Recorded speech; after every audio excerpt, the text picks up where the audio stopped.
Goodbye Starmer. Hello Burnham. Same circus, new Ringmaster. Welcome to Mark and Pete.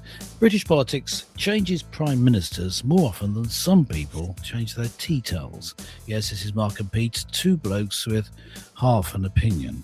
Now, here's our first thought. When it's time to say goodbye, as your successor says hello, the courtesy may not longer apply when they're also forced to go. Yes, well, how long will Andy Burnham last? Who can tell? Well, as we know, 7 prime ministers in 10 years. My goodness. Yes, as Mr. Pete has already highlighted, the tea towels are looking rather threadbare. But the fact of the matter is, Sir Keir Starmer told that all of his MPs, and his final speech in Parliament, that he was proud of his achievements. Now, this was only after 2 years of what was predicted to be a 5-year term. Now, sir, yes, we have now seen that he has gone, and it seemed like an emotional goodbye. But we're also seeing the great hurrah hello of Andy Burnham. Is he really Britain's saviour? So, Mr. Pete, I ask you, do you have hope that Andy Burnham can solve the country's problems, or are we likely to go through this episode in another 6 months? Oh, Mr. Mark, there's always hope. There's always hope. That's what we're told to believe, but it does seem a little bit like we're at the end of our tether. I mean, there's a Bible verse comes to mind here. Put not your trust in princes, Psalm 146. Politicians, political leaders, they're not the ones we can put our trust in, because they change, like the wind, they change their opinions. And it seems in Britain, we change our prime ministers every few months or so. That's what it feels like. 7th prime minister in a decade. What's going on? So, will he last? I'm thinking that the maybe for the greater populace of the country, there won't be any honeymoon period.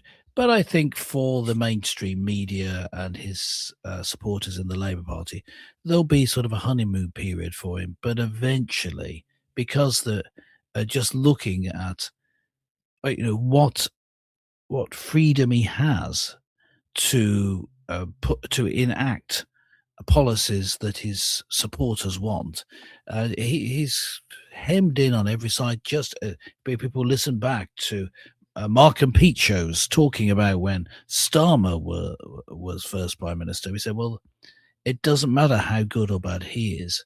He's really hidebound because there are people on different sides who want different things. There's nothing much he can actually do. And the same will be true of Burnham. Mark, nothing's changed. Well, according to Andy Burnham himself, he has a plan. Well, right. We hope so. Now, there are some things that he's touching upon.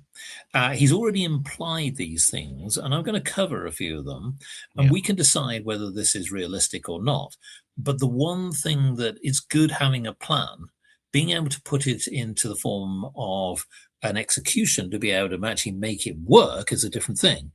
Now, we know that already that Andy Burnham is a better communicator than Sir Keir Starmer. Sure. That's quite obvious. But being a good performer is not really what we're looking for here now. We're looking for somebody with a very detailed plan who can work with the public service, with the cabinet, with, of course, obviously his members of parliament, to be able to move the country forward. Now, one of the things that he's talking about is devolution of power. So this is the idea of moving away from Whitehall, rebalancing of power. Now, he's implied that essentially he's creating almost like a pseudo number 10 based in Manchester, which, of course, in Makerfield, he has in some ways a right to do so. But this idea is very similar to the German constituencies, where essentially you have this devolution and control back into the regions. So settlements in Scotland, Wales, Northern Ireland, as well as England, etc., would gain the benefit. Now, in some ways, this plays to some of the things that we've been talking about, Mr. Pete, which is about localism. But how realistic is it when you've had the stranglehold of London, and particularly the Houses of Parliament, controlling really the actual nation's destiny. Is it realistic? I don't think it is. I think when I said nothing has changed, I think I could add to it, and nothing will change. It's window dressing. It's just words. I mean, I looked at this idea of the number 10 of the North, and it's almost like, you know, really just having some sort of consultations in different places. I can't see anything really changing in that direction. Now, the answer to the first of your questions, Mr. Marker, will he be here in 6 months? Well, when I started off saying about him having a bit of a honeymoon period, yeah, um, and it'll quickly evaporate. But I think he does have until the next election, so he's got a few years, So we're which he saying that was. he's going to last longer than a lettuce, unlike Liz Yeah, yeah, Truss. yes. I here's what I think. I think the mainstream media, I think the bankers and the elite who really decide if you can remain prime minister. Remember, with Liz Truss, she was really stuck in by the bankers. Most people, I guess, thinking that really it was not Keir Starmer, not Keir Starmer, Rishi Sunak behind that, Yes, you remember him. who was supported by the bankers and the elite to put him in, despite not being voted in, even by his own party. We had him as prime minister. Yeah, we put up with that sort of thing in Britain. What is the matter with us? And now we're having a similar thing being done. There will be a groundswell against that, I think. So I think what's happened is the reason I sort of brought it back to say, will he be in for 6 months? Yes. Yeah, he'll be into the next election, but by the next election, this is my prediction, even against Keir Starmer, he will be viewed as the most unpopular prime minister we've ever Even had. more By we unpopular get to than the- Sir Keir Starmer. Well, Keir Starmer, Okay. was really unpopular. I mean, the Yes. actual surveys show Yeah. he wasn't quite the most unpopular ever. I think Liz Truss may have been at Ah, her depths, but she gains that um, claim accolade. All I, right. I'm certainly but certainly he was about that a level. But I do believe that Andy Burnham, because he provided, if you're provided with a little bit of hope, it's a bit like, if I could do a footballing analogy, say if you had a national team who managed, looked like they were going to win and got through to quite late in the game, got through to a semi-final even and then lost. Um, you'd have a little bit of hope and then it'd be dashed. In the same way, the fact that he's given the country a little bit of hope and then it's dashed, I think will make him even more unpopular. And So the Labour Party as a whole, I think that they're in for a real drubbing in the next election. it's clutching defeat from the jaws of victory again. Yes. Okay, all right. Well, We've seen that in other areas of life. Now, coming back to your point about the longevity, he is looking to nationalise some of the yep. utilities, so water and energy. Now, the irony is,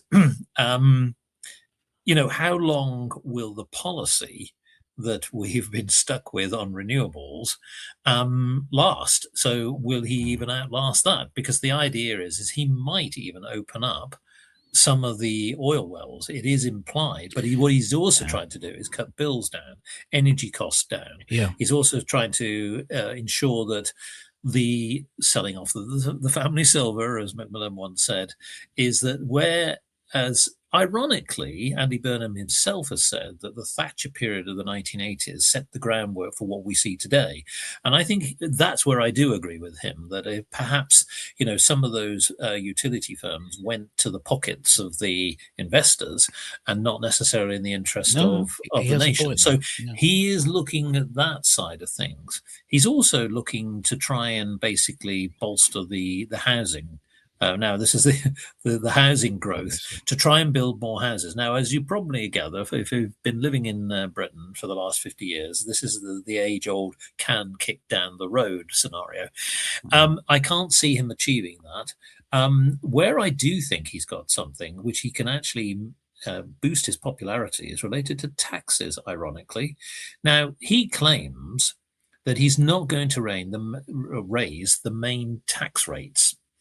But is he in a situation, ironically, that the country can't clearly borrow any more money. It's virtually reached its limits. Is he going to be able to do that? Is that something that he can achieve? I don't. I don't think so. But it depends. If he's got the elite and the bankers on his side, maybe something can be worked out. But the likelihood is he will have to raise taxes before the next election. So that's going to be really bad. That renationalisation is a very bad policy. It's going to look bad, look like he's going backwards, taking us back to the 70s. He's in a very difficult spot. I recognise that. I'm just saying. I'm not saying all this is his fault. I'm just saying that's the situation. That's what's going to happen. And the housing Right. thing just highlights the big issue that he's not dealing with and hasn't really talked about, and that is mass immigration, including illegal Yes. immigration I was into going to come Muslim. on to that. Is that Yeah. something that Okay. he can take harder line on, or will he? Because it's been Well, difficult could for a he? number of prime ministers. Yeah. It's one of those things. I could see that it's difficult, but it's actually very simple. You just simply uh, enforce the laws of the country. It's illegal. Someone entering illegally by its very nature is doing against the law, so they can't remain in the country. So you throw them out. Right. Um, that's all you have to. It's very simple. You just do that. What do you do in the meantime? When you have a camp where they stay, which is uncomfortable, so they don't want to stay a long time, and then you get them out because they came in illegally. You can't have someone Hmm. in the country whose first act is to break the law. It's very straightforward, but he won't do it because his base is against it.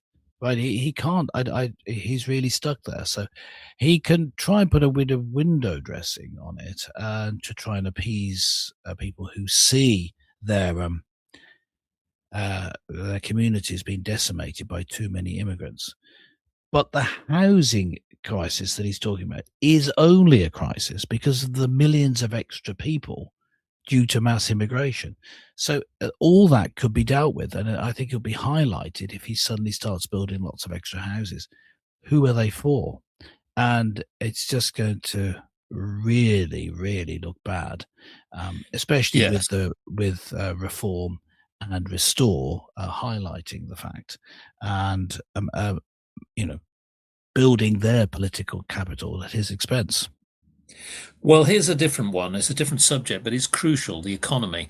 Now, we know that obviously he's going to bring in a new cabinet, but one of the things that is crucial is being able to help businesses, small, medium, as well as large companies, particularly the small to medium sized companies, do better. Now, I don't know whether he's got the acumen to be able to understand what needs to be done. He claims he wants to be able to boost the high street. Many prime ministers have been talking about this. He also claims about raising the tax rate as well. So whether it be on lease agreements or retailers possibly maybe not even having to pay certain types of levy. But the fact is, here's another one, which is to do with winning contracts. Now, one of the things that he has implied is that the sovereign manufacturing, meaning British companies, might have a better chance of winning some government contracts. That's all very well. We've got to be a little bit careful about that, meaning do we have enough businesses that could cope with those contracts? What I think he should be looking at is how do you bolster the economy? How do you boost it to get younger people into work, to retain the talent who are already in work, and to also allow people to earn more in their pocket? Surely that's got to be one of his biggest tasks in the first 12 months of his term, surely. Yes, getting people back to work, seeing a resurgence in the economy. Look, I want him to succeed because I want Britain to succeed. I'm not tied to any particular party. The Mark and Pete position isn't tied to any particular party, unless there's a new Mark and Pete party. I guess we'll see about that. Well, there But you go.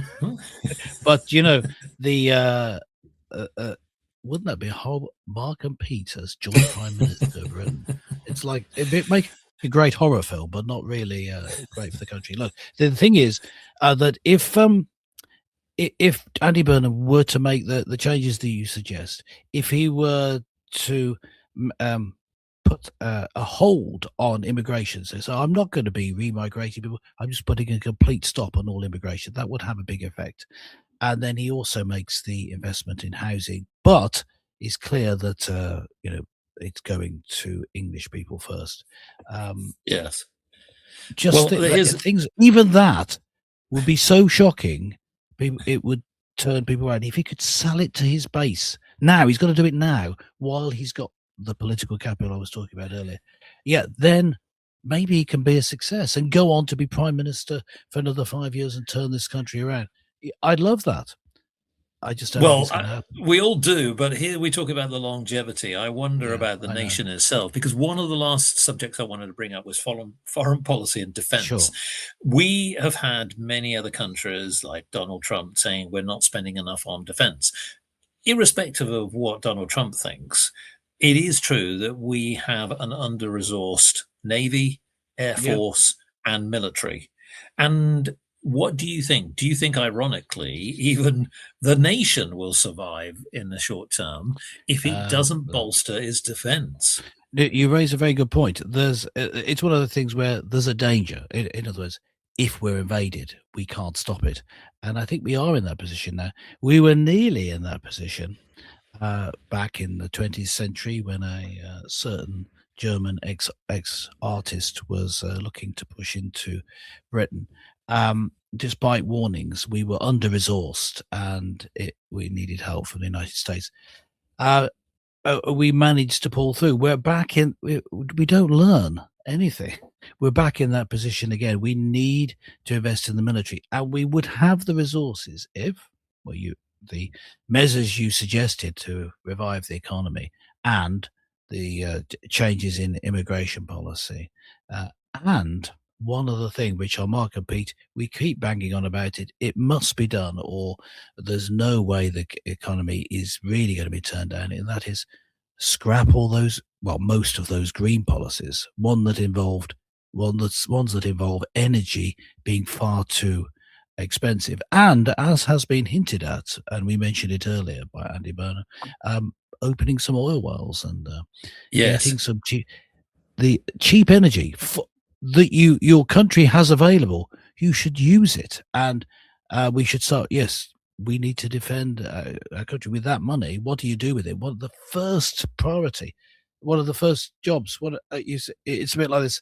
You had one job, the main job rather of a government of a country is to defend that country.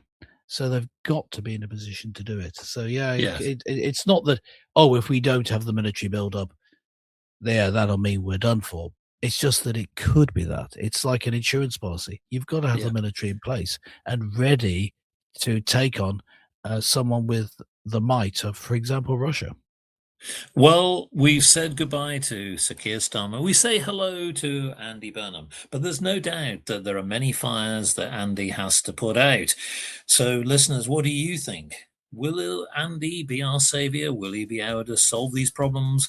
Or will Burnham just simply burn out very quickly?